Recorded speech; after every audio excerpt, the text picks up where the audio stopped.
All right, thanks so much for joining me. So today we're going to do a Bellator 204 preview show. I have a lot of great guests lined up, and we've got Bellator 204 coming at you on Friday from Sioux Falls, South Dakota. So let's get into it.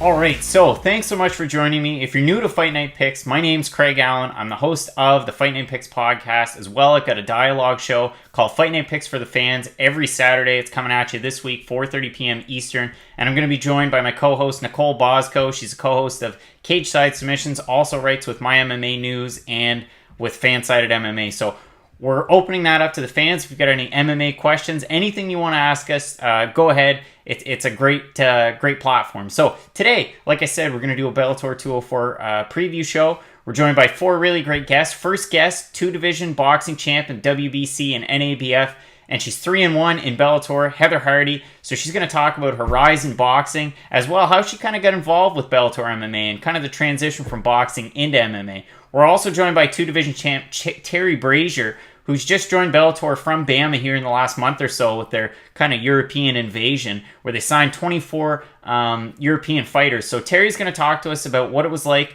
competing in BAMMA. He got a bit of a late start, almost kind of similar to Heather Hardy in some ways. And so we're going to talk to Terry. We're also joined by Bellator's Andy Nesbitt, host of Between the Rounds, and he's got a neat fan interaction video floating around on Bellator's website. So Andy and I are going to preview Bellator 204 on Friday. We're also going to preview, later on what's going on with Bellator this year, as well the Welterweight Grand Prix and the Heavyweight Grand Prix. They're still going on. So Andy and I are going to talk a bit. As well, competing this week at Bellator 204, you've got Logan Storley. He's going to join me on the line, and we're going to talk about what it's going to be like fighting in front of the hometown fans in South Dakota and protecting that 8-0 record, looking to go 9-0 against a tough striker in AJ Mathews. So, like I said, first guest is Heather Hardy, so let's get into the conversation with Heather. Yeah, awesome. Well, thanks so much, Heather, for coming on the podcast. I really appreciate it.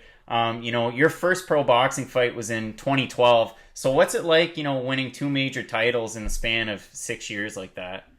I actually won 4. 4? 4.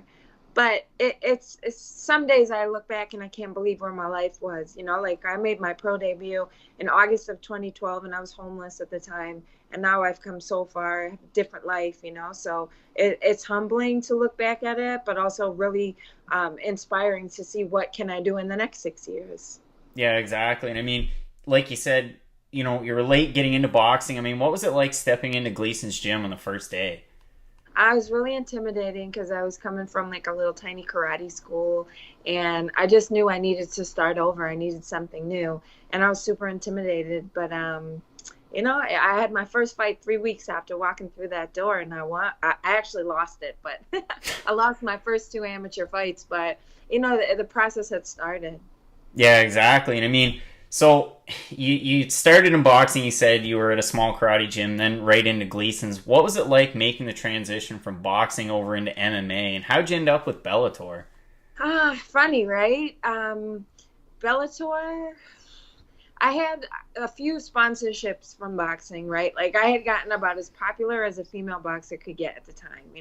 When my first bout was televised, when we did the NBC fight, me and Vincent, that was the night that Clarissa Shields won her second gold medal. So as I was in the prime of my boxing career, Clarissa was just starting to turn pro and really started firing things up. But I say that to say this.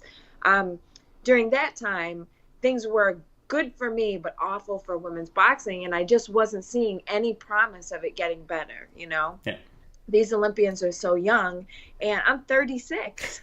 I don't have a whole bunch of time to do this. So when I was approached by Bellator, because they did the show at Madison Square Garden, and it was kind of like, hey, you want to do it? I was like, okay. I had no idea what I was getting into. Yeah, it's crazy, and you've been fortunate. A lot of your boxing fights have been able to take place in New York as well, right? Yeah. I mean, a lot of people ask me that, like, why do you only fight New York? And what is this? Is in order for me to get fights, I had to guarantee I would sell tickets. So, like, for every fight I had, it was like, I'll sell 10 grand in tickets, right? And I would sell 15 grand, 20 grand, 30 grand. I think my most was $40,000. And I mean, I have tickets in my hand that I go out and sell to people and then bring back the money, right? Like, it's that kind of selling tickets. So I was signed to a local promoter who was like, well, you're a short-term investment. You can pay for your way for the shows, then you can do them. So I kind of had to fight New York in order to fight at all. And I mean, as far as MMA training is concerned, I mean, going from boxing, what's been the most difficult martial art to learn outside of boxing? Actually, I really enjoy learning everything. The most difficult part is putting them together, if I'm honest. Like, jiu-jitsu is hard, but I enjoy it.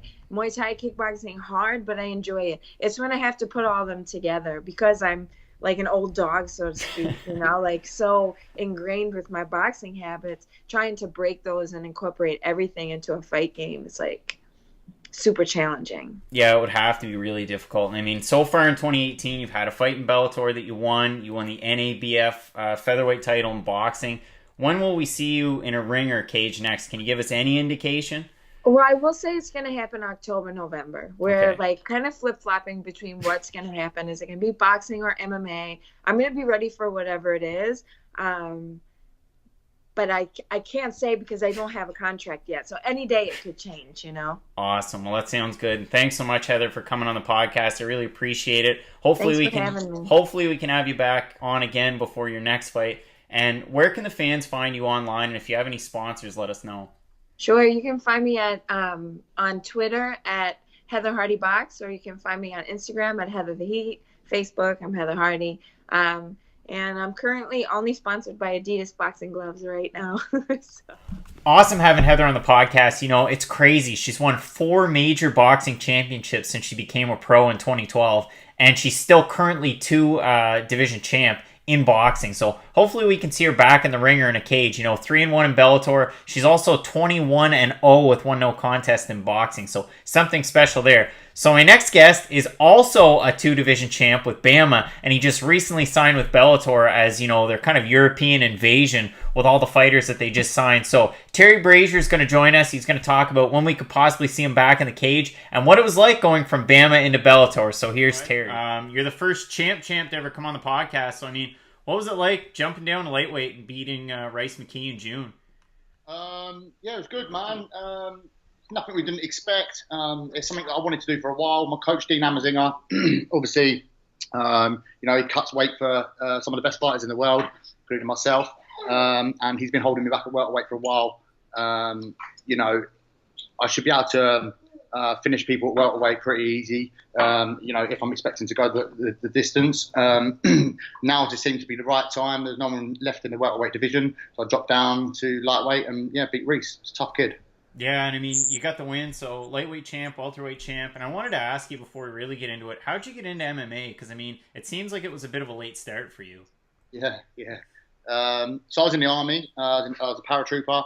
I got discharged from the army for having PTSD after a tour of Afghanistan. And basically, I was suicidal, to be honest with you. I walked into a gym in Windsor looking to sort of release some anger.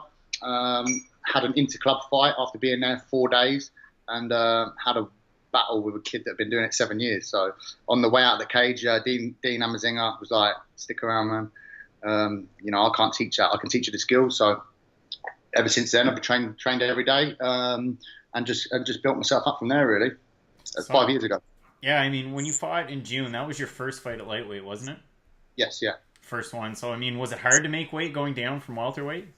It was surprisingly easy, to be honest with you, because I started off my career at light heavyweight, believe it or not. I used to fight light heavyweight, but I used to walk around at like 91 kilos. So I never used to put the pressure on myself to make weight or anything like that. As the caliber of my fighters got better, obviously I dropped down to the weight categories. I made welterweight so many times easily that, you know, I was eating ice cream fight week. Like, I knew what I could and couldn't get away with. But this one I was super strict, stuck to Dean's plan to the word.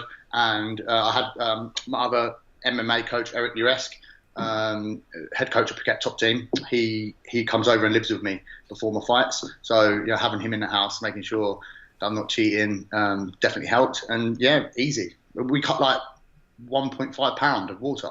And then you decided to just kind of drop the mic and leave the titles in BAMMA and sign with Bellator. I mean, what was that like? How'd that deal come about? So basically, my contract was already up with Bellator, BAMMA. BAMMA's cool. They looked after me. I just felt like I outgrown it. Do you know what I mean? I could have stayed there, but I'm like you say, I'm a late starter. I'm 31 now, and I needed to make some moves. And I don't tend to hang around in Bellator neither. I want that title next year. Yeah. So, whoever they throw at me next, I'm going to make a statement. I want someone in the top 5, and by the end of next year, I'm going to be the Bellator champion. Do you know when you're going to make your Bellator debut? No, I don't know. Just staying ready, just nurturing a few nickels that I had and things like that. I've been told by the end of the year, so cool. But once they see me fight and put on a good show, then it speaks for itself, doesn't it? They're going to want to see me. Everyone's going to want to see me fight again, and I'm going to make some noise next year. And I mean, I see in your Twitter bio and from what you've said in this interview, so I'm assuming the Bellator contract's a lightweight contract, eh? Yes, yeah. But saying that, they've signed a lot of people from Ireland and England, and you've got a few welterweights gobbing off. So listen, if I've got to go back up and silence some big mouths, then I'm happy to do that too. Well, I mean, it's good. It's good that you've got the DAZN deal with Bellator, which is already a big deal for you guys over there. They've got the NFL here in Canada, and then in the States, it's going to be an expansion. So, really want to thank you, Terry, for coming on the podcast. Keep it nice and short, and really look forward to that Bellator debut. So, where can the fans find you? And if you have any sponsors to shout out, let me know. I'm Terry Brazier on all my social media: Twitter, Instagram, Facebook. Email me, do what you like, send a pigeon, I'm good. I've got some great sponsors. eBrit Services, one of my big sponsors. Jim Deli, they're the people that get me in shape and bring me down to weight. Sam Hall, osteopath. Eric Ures Grappling, that's what it's all about. Listen, I've got hundreds of people around me, great people. It's all over my social media and on my banners, so look out for it. Awesome, man. Well, before your next fight, we'll have to have you back on again. Awesome. Thank you. Cheers, dude. Awesome having Terry coming on the episode. Really appreciate it. 2-division champ in BAMMA. He's been starching opponents, and actually he had a really good decision win over Reese McKee there recently at BAMMA Fight Night London. So able to win the title in front of his hometown crowd, and then decided to go with Bellator. I mean, it's a great opportunity for him, and hopefully we can see him fight either later on this year, kind of as he alluded to it there, maybe early next year. But that lightweight division in Bellator really stacked. I mean, Michael Chandler wants his belt back. Brandon Gertz doesn't want to give it back. You might have Eddie Alvarez going there. I mean, it's stacked in the UFC, but it's also stacked in Bellator. So, like I said, great having Terry on. My next guest is Andy Nesbitt. If you're new to Fight Night Picks, we've had him on the podcast before. It's always great having him on. We're going to do a Bellator 204 preview. We're also going to talk about some of the events coming up later on this year in Bellator. You've got the Welterweight Grand Prix. You've still got the Heavyweight Grand Prix going on. And there's so much going on with Bellator. So here's Andy. Andy, well, thanks so much for coming back on the podcast. I mean, this is your video debut. What have you been up to since the last time we spoke? I had a nice little vacation up in Seattle. Just been enjoying the summertime as we get ready for these fight seasons to really pick up. Since June, it's been a little bit quiet, but that's about to change this weekend, and then of course September, and then October we got huge cards. Is there even a Heavyweight Grand Prix still going on?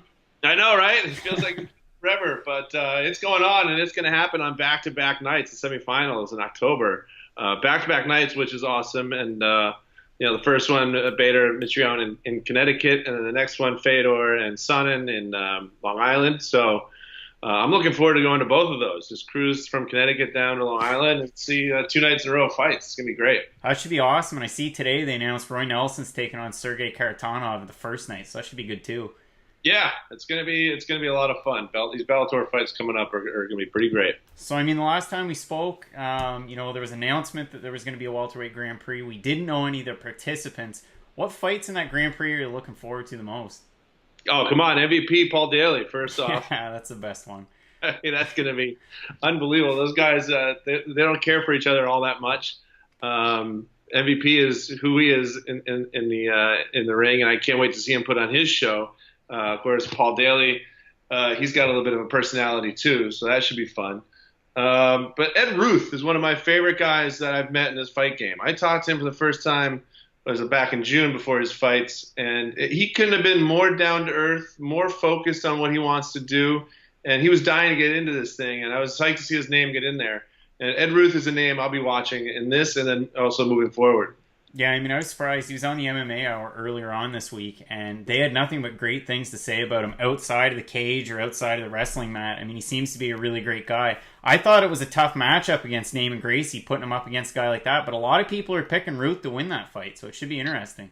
I mean, Ruth's a three-time national champ in wrestling at Penn State. He can take it to the ground and be successful, so that could be a fun fight to watch. And yeah, if you've never checked out his Instagram account, he's got this thing where he walks on his hands. And he walks on his hands from his apartment outside, down the stairs, and into the parking lot the whole time. Jeez. And I said, how did you learn how to do that? And he goes, well, when I was a kid, he's like, I just thought everybody walked on their hands. He said it so nonchalantly. But he's just he's an athletic guy and a young kid who's ready to make some waves. So I'm looking forward to that one. But all the fights in that Grand Prix are going to be fun. I mean, they should be good. I was looking forward to, and I am looking forward to the alternate fight with Lorenz Larkin and Amosov. I mean, I was really surprised when you guys signed Amosov, went up against Gerald Harris. That's a pretty tough test. And he was able to get the win. And I mean, for Larkin, I mean, I've heard he wants to fight a lot in Bellator. So that's why he took this fight. Yeah. Yeah, I'm looking forward to that one's great too. It's these Grand Prix are a lot of fun, and I can't wait for these fights to get going. Now they're all 5-rounders, so they're all 5-rounders. Yeah, and McDonald's belt's right on is going to be up for his first fight with John Fitch. So, man, it's going to be quite a show. Well, the one thing that I heard, and it was again on the MMA Hour, Scott Coker was talking about it. Are some of these, first fights in the Grand Prix, are they going to take place next year, the start of 2019, or do you know?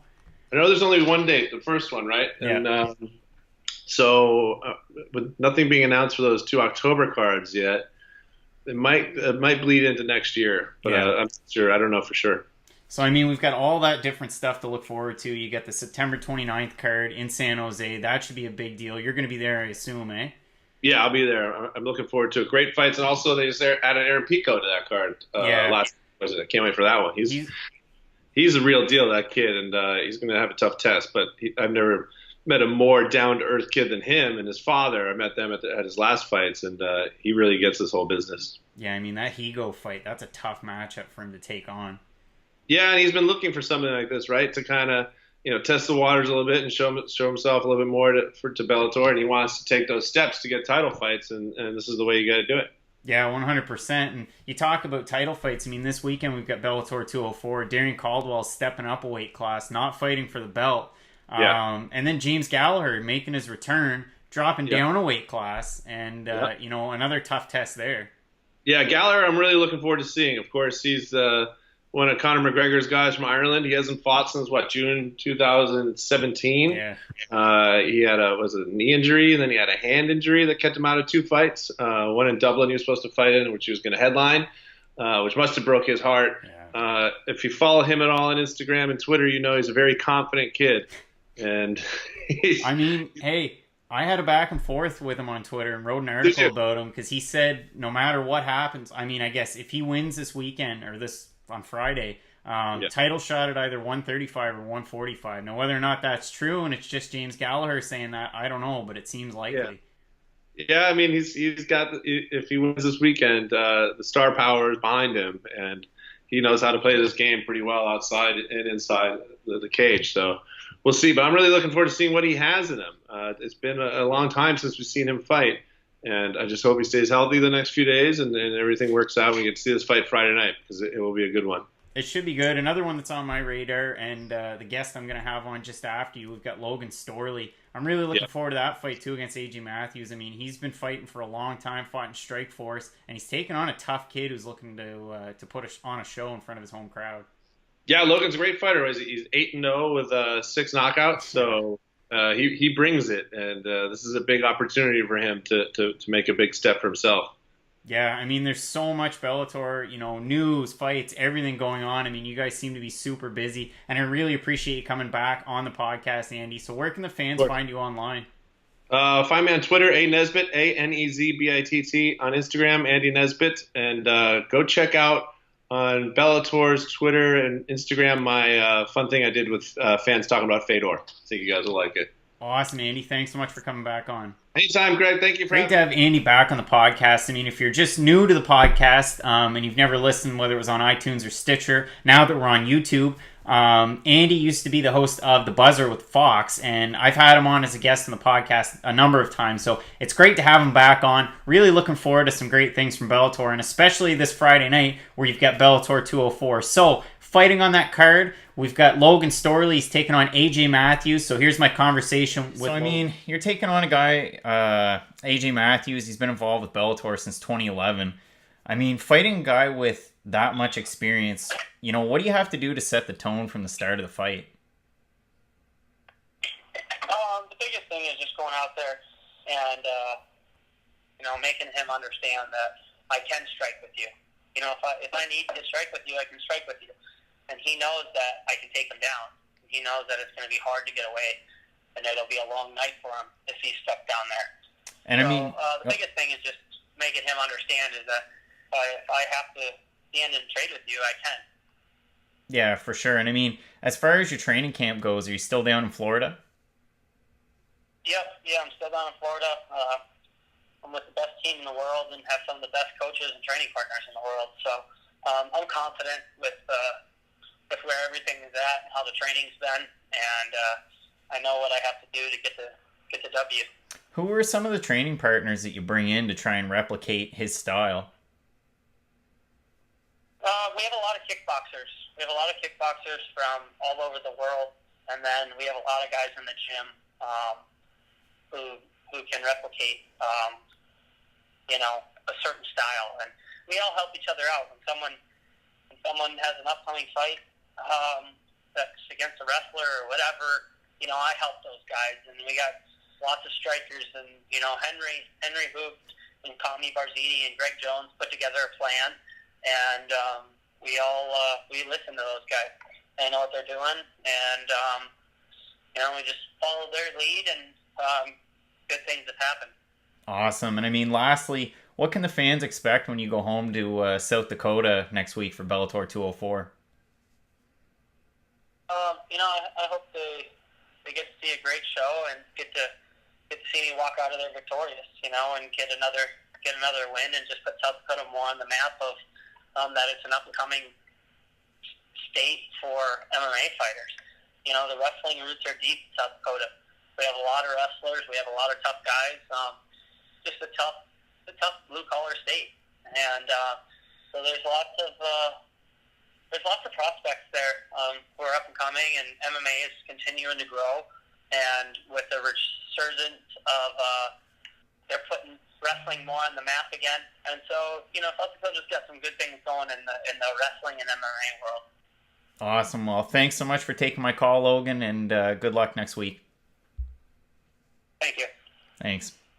Great to have Logan on the podcast. Make sure you check out the article that I wrote about our conversation, but he's one of the best wrestlers in MMA, regardless of weight class or promotion. He's one of those special talents. And like Andy said, a lot of knockouts on his record where he's sitting at 8-0. So if you're going to catch Bellator 204, it's on at 9 p.m. Eastern. You can catch that on the Paramount Network. The prelims are going to be live on Bellator's app as well as their website, so you can catch them there.